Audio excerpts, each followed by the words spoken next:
Kenapa anak-anak suka main? Kenapa orang dewasa berhenti main? Dan sebenarnya, buat apa sih main itu? Ternyata, bermain bukan cuma soal senang-senang. Di otak kita, ada satu area penting yang berperan besar dalam bermain. Namanya periaqueductal gray. Bagian batang otak, letaknya cukup ke belakang, dekat sumsum tulang belakang. Area ini kaya dengan neuron yang menghasilkan opioid alami tubuh. Bukan narkoba, tapi zat alami yang memang diproduksi tubuh kita sendiri. Saat kita bermain, area ini melepaskan opioid endogen dalam jumlah kecil. Dan ini penting banget. Kenapa? Karena kondisi kimia otak seperti ini bikin bagian otak di depan prefrontal cortex jadi lebih fleksibel. Prefrontal cortex itu bagian otak yang ngatur pengambilan keputusan, perencanaan, prediksi. Kalau gue ngelakuin A, apa yang bakal terjadi? Biasanya prefrontal cortex itu kaku, serious, hitam putih. Tapi saat kita bermain, dia jadi lebih pintar, bukan lebih bodoh. Dia jadi bisa nyoba peran baru, mikir alternatif, bereksperimen dengan kemungkinan. Bermain itu bukan cuma aktivitas anak-anak, olahraga, game. Bermain itu sebenarnya adalah eksplorasi kemungkinan dalam kondisi aman. Kalau gue lakuin A, apa yang terjadi? Kalau gue lakuin B, gimana hasilnya? Kalau orang lain bersikap C, gue ngapain? Bermain memperluas katalog kemungkinan hidup kita.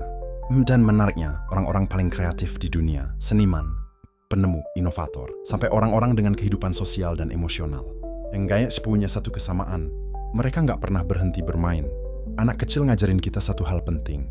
Artinya, boleh salah, boleh kikuk, boleh gagal.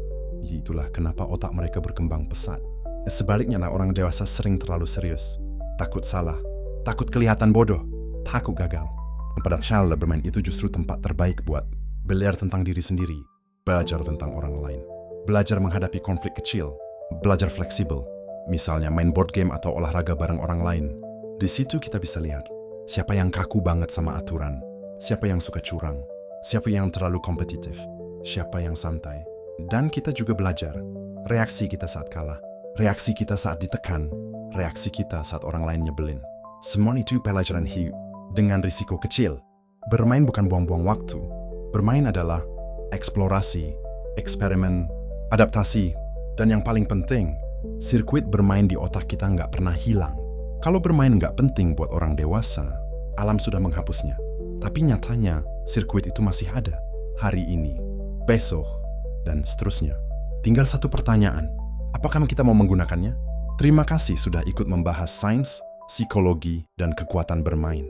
Dan yang paling penting, terima kasih sudah peduli pada ilmu pengetahuan.